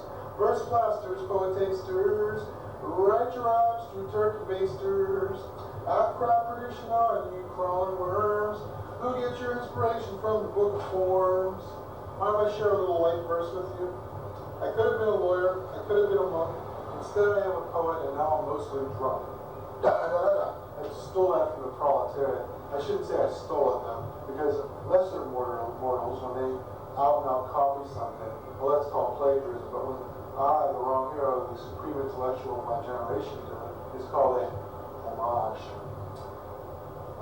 Come on, you fancy rhymesters, mark me what I say. Scribble your gibberish in your filthy room. Fill reams and reams of full cap till the crack of doom. And specialize in forms so difficult to write. They must have been invented by some evil sprite. Poetasters, versiflasters. Wet your pens and write like bastards. Versiflasters, poetasters. Write your rhymes with turkey basters. Now, in case you don't know, a versiflaster and a poetaster are basically the same thing. A bad poet. Console yourself however so you may. Nobody's going to read your poems anyway. Nobody's going to read them anyway. And so I cry perdition on you crawling worms, who get your inspiration from the book of forms. You get your inspiration from the book of forms. Now that tune, of course, as I mentioned earlier, was taken from the song Heavy Metal Days by a young fella named C.T. Elliott. Now, am I old enough to refer to somebody in a pretentious manner as a young fella? Before I conclude, I'll take a short break here. Just so you don't think I'm kidding about this, this is the Book of Forms by Louis Turco. As you can see, it's a fairly new copy. Hardly ever cracked it. Here we go. Chai Haided here, Welsh, syllabic. Octave stanzas composed of 2 quatrains, each of whose 4 lines consist of 5, 5, 5, and 4 syllables, respectively. Each quatrain may, if desired, be arranged as a single 19-syllable line. The 5-syllable lines in each quatrain rhyme with one another. The 4-syllable lines carry the main rhyme. Strictly speaking, the stanzas need not be octave stanzas. Any number of quatrains may be used in a stanza, and technically, the meter will remain shaded here. However, within any stanza, the short lines must carry the same rhyme. Can you make head or tails of that? Let's see. Scheme of an octave stanza. X, X, X, X, A, X, X, X, X, A, X, X, X, X, A, X, X, X, B, X, X, X, C, X, X, X, X, C, X, X, X, X, C, X, X, X, B, etc. Except, and here's the deal. They don't give you an example anywhere, or do they? Or if they do, they refer to it, right? But they don't actually print it out. Which, is kind of a pain in the ass. Shahided Fair, Exclusive Blue in the Orb Weaver by Robert Francis. Cormorants and Colonel Johnson's Ride by Robert Huff. The House in the Tree by Spencer Brown. Poets of Today 3. So, where would I find these, Why couldn't you just, print it out like they do in Babette Deutsch's book? They probably paid a pretty penny to get the rights of it, does. See, that's the thing, this guy's cheaping, they're cheap. Just plain cheap, that's all. Here's the Rhyming Dictionary by Clement Wood, the complete Rhyming Dictionary. I'm delighted with Clement Wood's new Rhyming Dictionary. I have a weakness for dictionaries. And I like this one especially. It is true that it is more complete than others and completely convenient. Geez, this guy could have used a book of synonyms instead of a rhyming dictionary. More complete than others and completely convenient. That is pretty convenient. I like to read a little something that a hero of mine named Edward Dorr wrote. I'll never forget, when I was in college, I adapted Edward Dorn's Gunslinger for the stage with his permission, which I got by calling him on the phone and asking him if I could do it. He said, sure. And then we went to see him read at a poetry reading. And he did jokes, basically. He was a comedian, essentially. And to a certain degree, I looked at him and I said, wow, this is what I want to do. I want to be like a comedian whose work could pass as poetry, or a poet whose work could pass as comedy, or something to that effect. See, it's dangerous to influence susceptible young undergraduates with your incredibly unique worldview. Here's what Edward Dorn had to say about modern poetry. It's a piece entitled Whereas. Poetry is now mostly government product. The work of our non-existent critics is unnecessary. The grades assigned to needs will do nicely. Prime, choice, good, commercial, utility, and canners. Well, that's pretty much it for The Wrong Hero. And I suppose if I were very prudent, I would now turn this over to rolling the credits, which of course is a very important part of any television show, even one done on not even a shoestring budget, more like like I can't even afford to buy shoestrings, you know? Good. And this goes out to the people who make cluster. There's a cute little squirrel in every box. See? There he is right there. That squirrel sure tastes good. I'll tell you. Okay. I'm going to roll the credits, so this is the wrong hero. Signing off. I understand what you were saying. Use Mrs. Burns. Our next leader is Francis DiMenno, the wrong hero.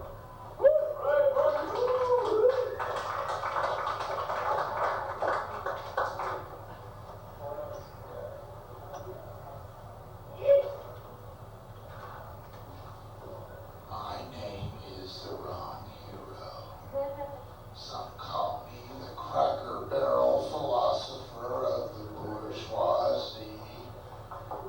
And others call me the avatar of the boron zeitgeist. But I am the wrong hero.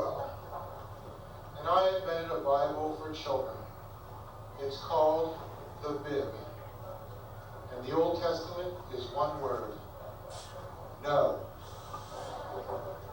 And the New Testament is also one word: because.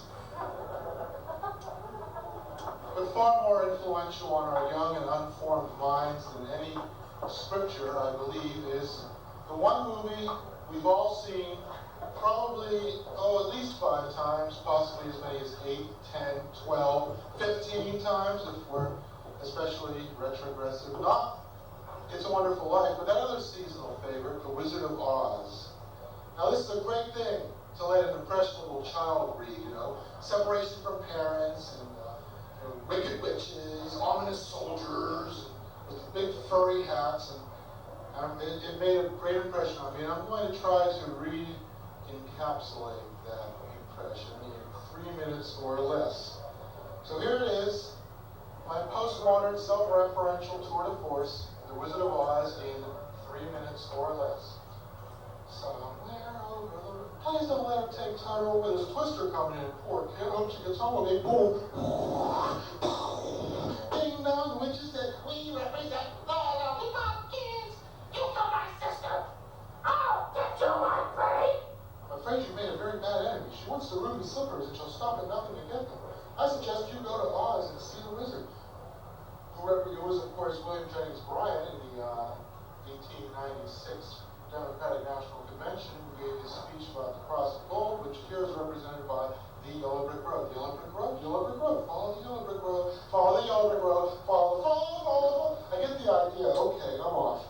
So, if I only had a brain, a heart, don't know, go away. The wizard is very busy. But he was my only hope of getting back to Kansas. Going, God knows why when I go there, black and white, fog, dole, dust storms. I mean, I must be nutty. I should stay right here in Oz. Hey, this is the place for me, man. I'm really cooking. I mean, you know, I'm a real anomaly here, and nobody knows what a dog is here, and, you know, Toto. You know, you want to take a bite out of that line over there. I am the great and powerful Oz. I'm Dorothy, the small one. Silence! Don't come back until you bring me the broom of the Wicked Witch of the West. But that means you want the killer science? Commercial. $1 made just for you. Look, it's the witch and she's writing something.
actually none too well. Goodbye, everybody. Scarecrow, I think I'll miss you most of all. Meow. Woof, woof. Toto, come back. Oh, no, I'll never get back to Oz. Stop the balloon. I can't. The answer to getting home was within your grasp the whole time. Just tap the ruby slippers 3 times and say, there's no place like home. You mean you put me through hell for nothing? There's no place like home. Wow, what a crazy dream. You were there, and you were there, and Professor Marvel, even you were there. I guess there really is no place like home, which strangely enough started out as black and white, but is now in full technicolor. Dun, dun, dun, dun, dun. Thank you very much. I'm around here.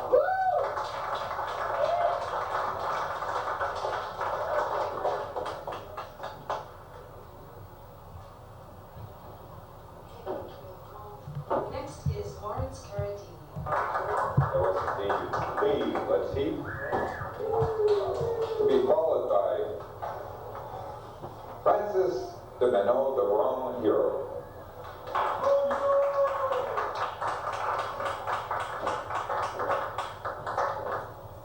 Greetings. I am a wrong hero. Men say that I am more popular than the masters I serve. Tonight, I'd like to talk about America. This is the 220th anniversary of the Declaration of Independence coming up. It was actually on July 2nd, so that would mean tomorrow. I'm wondering what will people be saying about America 1,000 years from now? What if the only artifact that were left 1,000 years hence were the Beatles' White Album? And with that in mind, I'd like to read portions of this entitled The Beatles, a new translation for the coming millennium. People of this era were afflicted with a variety of ailments such as osteoporosis, gingivitis, and assorted melanomas, and they lived in a squalid environment of radon, dust, and atmospheric hydrocarbons which precipitously shortened their already brief lifespans. Addicted to a variety of chemical substances of dubious merit, the people of this era believed that the various visions induced by these drugs were prophetic, and they placed much credence in them. Their foodstuffs, preserved by aldehydes and other unwholesome chemicals, were mostly non-nutritive, if not life-shortening, and were filled with filth, decay, insect parts, and, in the case of animal flesh, which they ingested with gusto, with growth-inducing hormones which compromised the reproductive ability of those who consumed them. The mode of transportation of that period was a crude combusted device powered by hydrocarbons, which they called a carriage. These carriages or cars were prone to frequent breakdowns on their primitively fashioned roadways. Unstable climatic conditions often rendered these roads impassable. Their dress was varied and colorful, though headgear in the latter part of the century was mostly shunned, except for a visored cap favored by lower-class males, frequently inscribed with the name or image of some tribal totem. Drab, sack-like clothing with bright ornamental neckwear was favored by males of higher status. Women wore tight-fitting robes, and hair was grown to ornamental and often impractical length. Their world was rigidly divided between haves and have-nots, and this division powered not only their politics and social structure, but also their religious philosophy. Save for fragments of Beatles' hagiographic texts, notably the commentaries of Davis and Golden, as well as an untitled text that purports to be an interview with Paul, little original work of the period survives.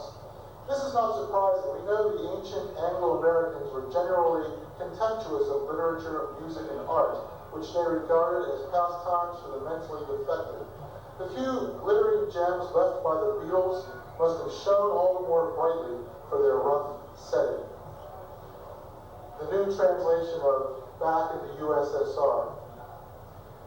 I am landed from the far Miami Beach country. Many the nights sleepless have I labored. Many the tribulations have I undergone. I am returned to Usser. Many the nights homeless I have wandered. Great is my fortune on discovering my home. Many are the things which now await the morrow. I and my love shall abide in a darkened room. I am returned to Usser. Who can gauge our fortune in Usa or Usser? I am returned to usher.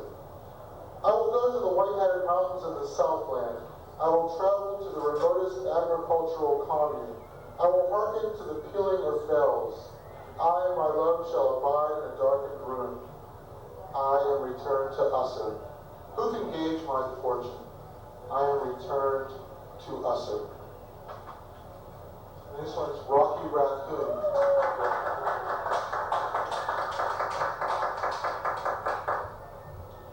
Rocky Raccoon. There was one time a man of low fame. Forsaken by his mate, he journeyed to the wilderness. There he did make his abode in a low place, and sought to slay his enemy. His fate was to be ministered to by a physician of low repute, and to find solace in the books of false prophets. Everybody's got something to hide except me and my monkey. I am afflicted with the poison of which I sing. More is less and less is more. More is less and less is more. The more I long for ease, the more repose is denied me. I am afflicted with the poison of which I sing. And finally, Revolution 9. I am flux. I am the creation and destruction of all things. This piece will be published in Gnosis magazine in September, so if you want to plunk down your $4 and get the full text of this incredibly important commentary, by all means, I encourage you to do so. I'm the Wrong Hero. Thank you so very much.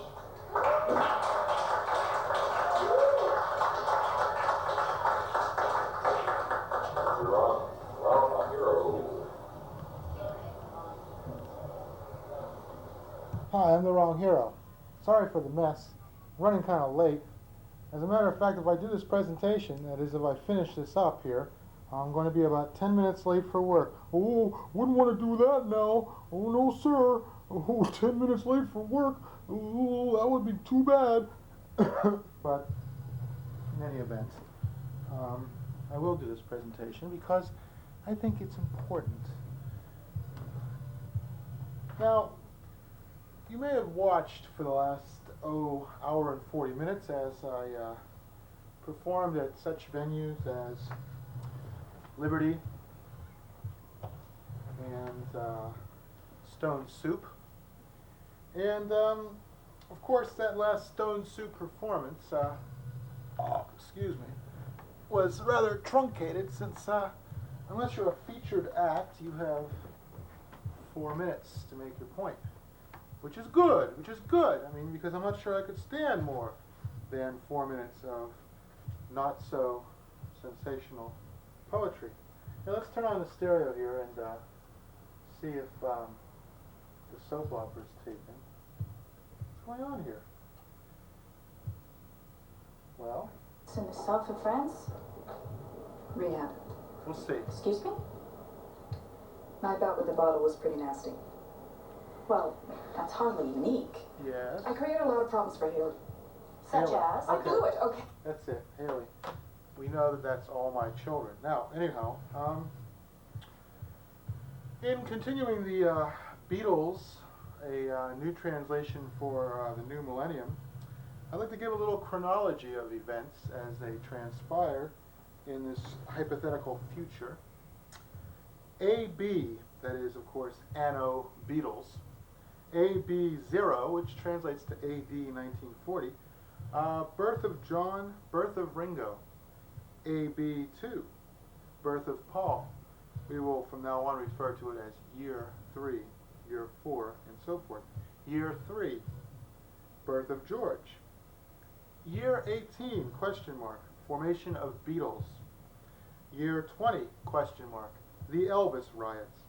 Years 23 to 26, Beatles conquer Western Hemisphere. Year 25, Beatles declare,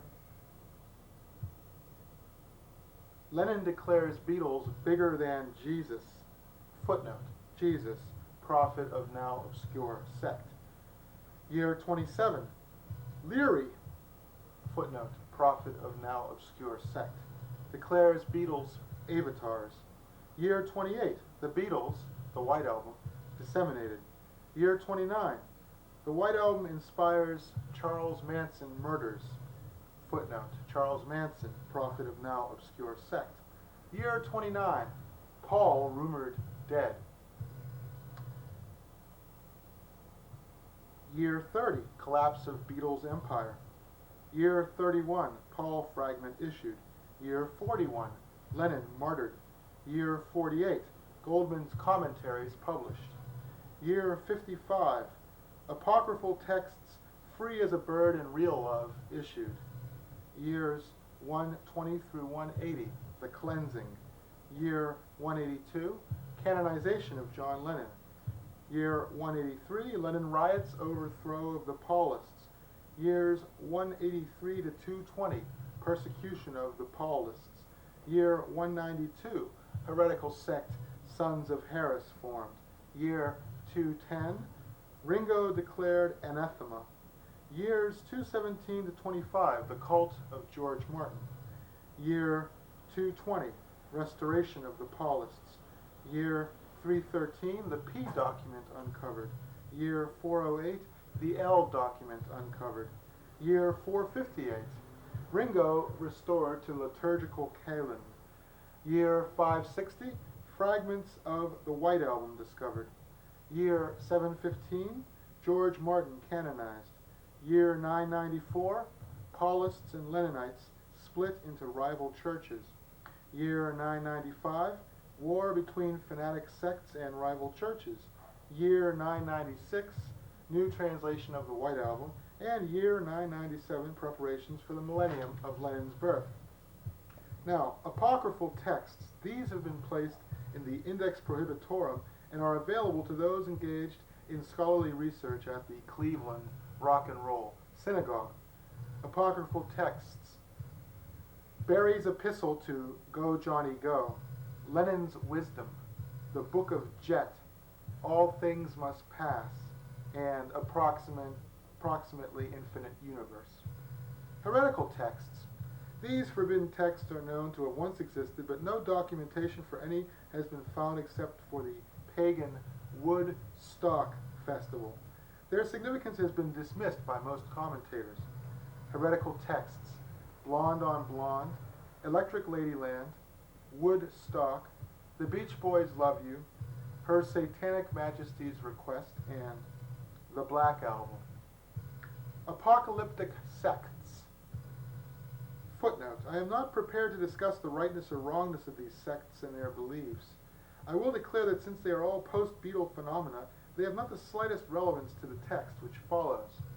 Apocalyptic sects, the Onists, the Eastmanites, Church of George Martin, Fifth Beatle, and of course the faction of Alan Klein. And now the remaining translations from the White Album of the Beatles. Dear Prudence, discretion, will you not emerge from your place of solitude? Discretion, lo, emerge, for tomorrow is long. There is an unnatural light and hue to the firmament. It is a thing of unnatural splendor, as lo, even so art thou. Do not flee from one who even now has sought you out. Discretion, do not be blinded by the unnatural light and hue. Even here is the air clear. Even here the flesh we feast upon goes unmolested. For they, as you, are all one. Do not be blind to one who even now has sought you out. Do not be blind, do not be blind, do not be blind.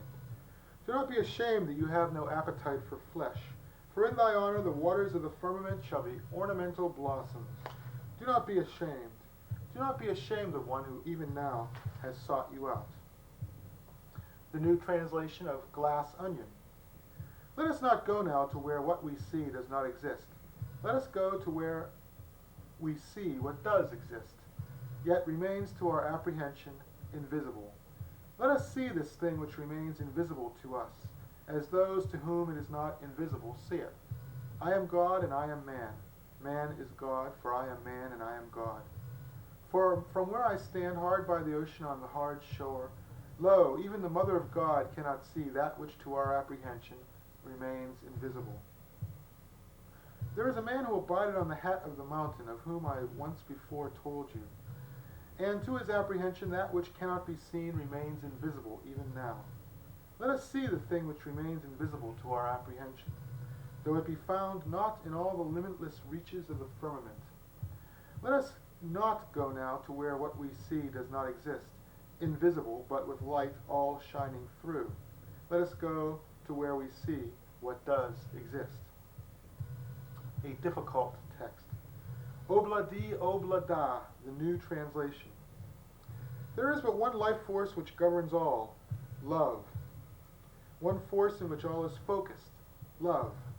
One force which ensures that generation shall begat generation, that tradition will be upheld, that we uncomplainingly earn our bread through the sweat of our brow, love. The new translation of Wild Honey Pie. The food of the wilderness is sweet. The new translation of the continuing story of Bungalow Bill. Western man, man of Usa, wherefore do you slay?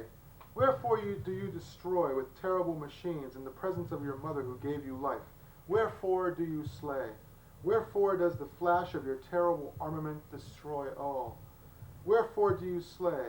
Those who ask of you wherefore, even so do you destroy. Wherefore do you slay?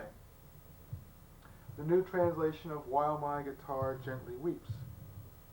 Where has love gone, and why do I weep? Love is not possible in this material world. Where has love gone, and why do I weep? Love is all, and material things are not. But to this thought alone are you insensible. Where has love gone, and why do I weep? The new translation of Happiness is a Warm Gun. My gun is warm, you are a gun, I am a worm. My gun is worm, my gun is warm, my gun is warm. You are a gun, you will not shoot, my gun is worm, my gun is warm.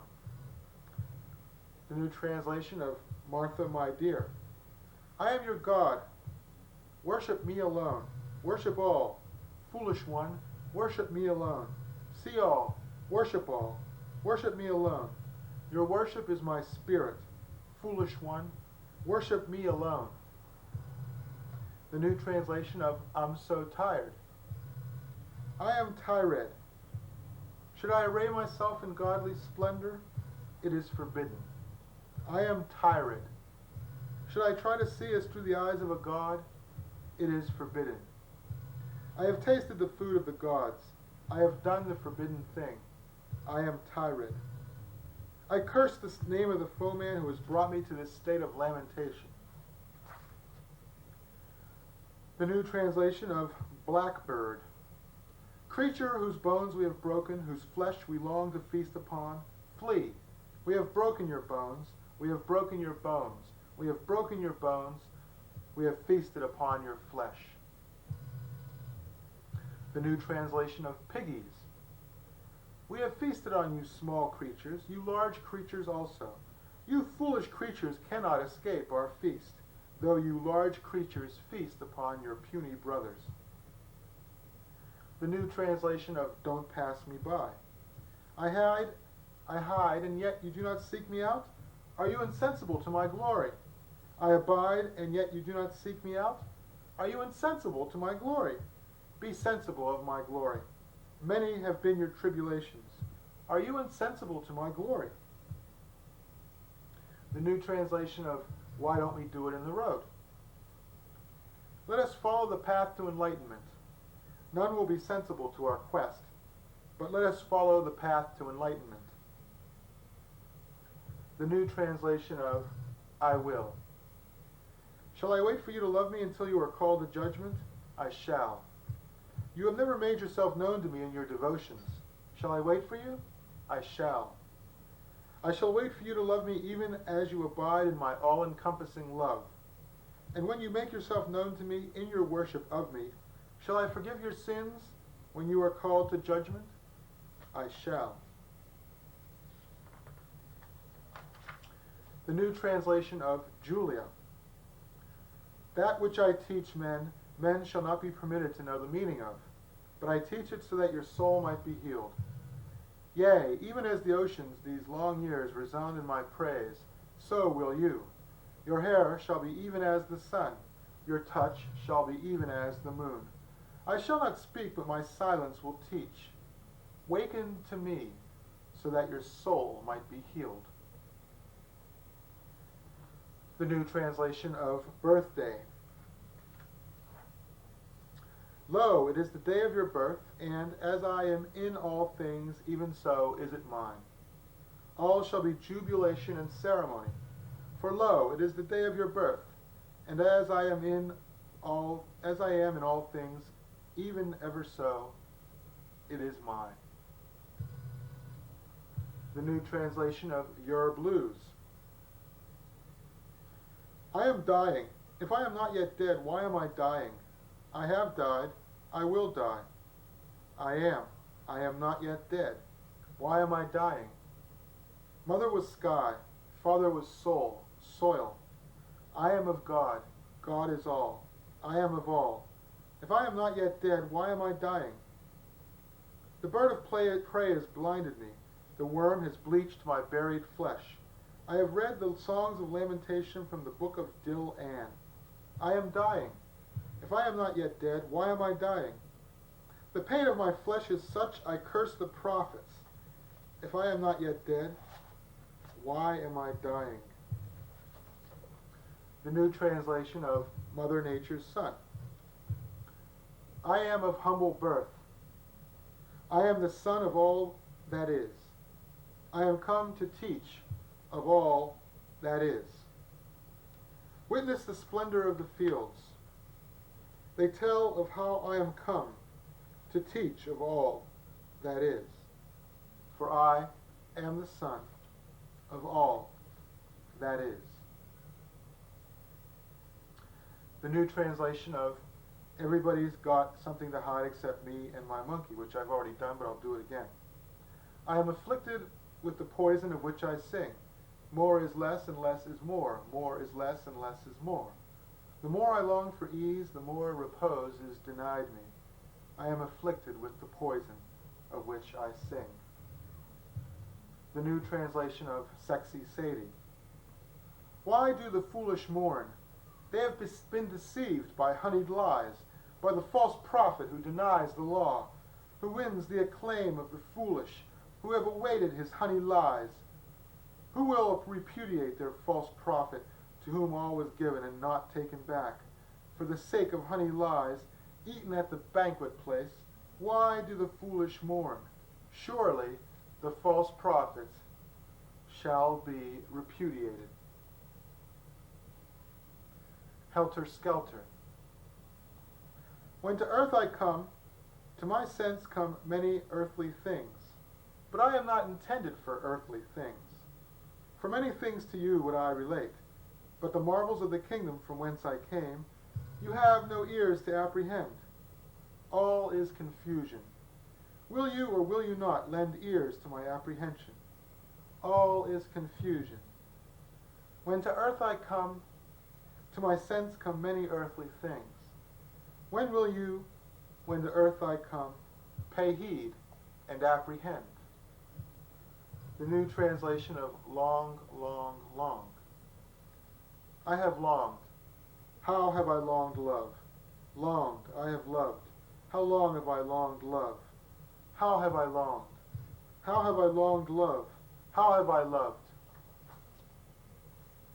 The New Translation of Revolution 1. You abide in false teachings. Longing to go forward, you fall back. Abide in my teachings so that your longings may cease. You abide in false pride. Longing to be godlike, you are made base. You await my teachings so that your longings may cease. You abide in the teachings of the false prophets. Longing to be wise, you have been made to look foolish. Why do you not follow in my teachings so that your longings may cease? The New Translation of Honey Pie.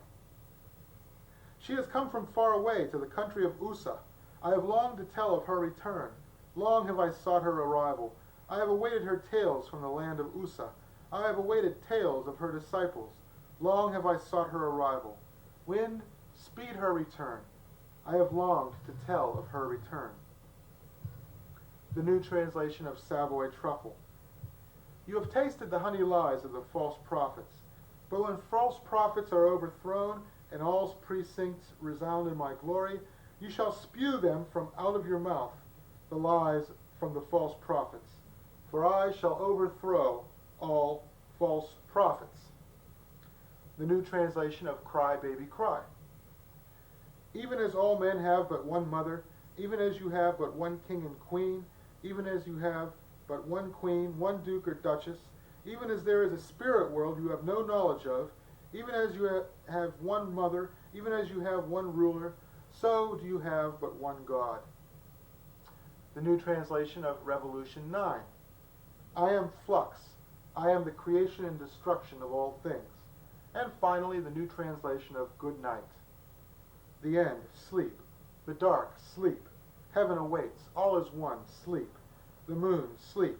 Heaven awaits, all is one, sleep. The dark, sleep. Heaven awaits, the end, all is one, the end. This has been The Wrong Hero in the presentation entitled Poverty in Motion, The Wrong Hero live at Liberty and Stone Soup. And that's about all the time we have right now. So I'm going to call and see if I can't get a ride to work, and if not, well, so be it.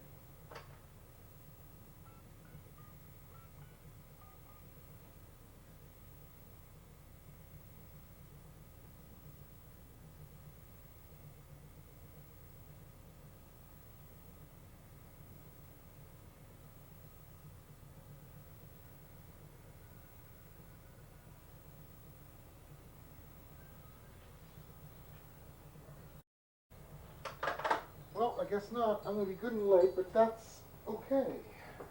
Because I was expecting to be very, very late. I had a grand old time doing those shows.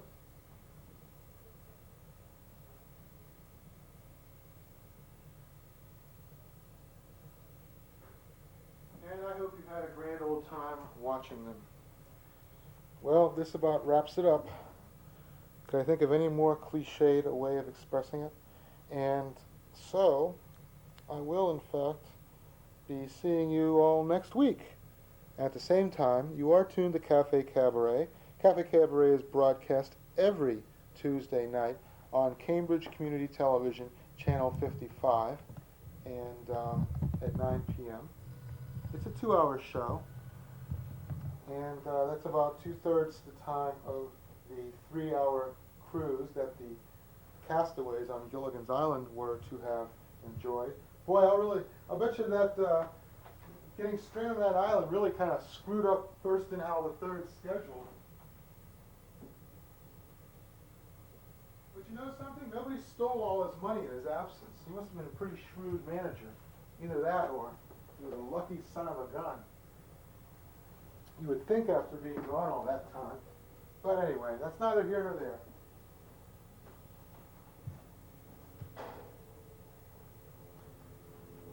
I'm going to be late for work because I have to walk because my truck broke down. But that is not your concern now, is it? So, you of course are in no way to blame for this deplorable state of affairs. I'm going to sign off. I'll leave the rest of it to our fine folks at CCTV. Just a little thing that I include for legal purposes. The opinions expressed by The Wrong Hero are, of course, those solely of The Wrong Hero and do not represent those of Universal Conglomerate Broadcasting, Cambridge Community Television in Cambridge, or, for that matter, of any sane or right-thinking American. The Wrong Hero is a belligerent alien, and of course he's not even an American citizen, even though he was born in a rocket ship far above the United States. Overlords ordering me to leave.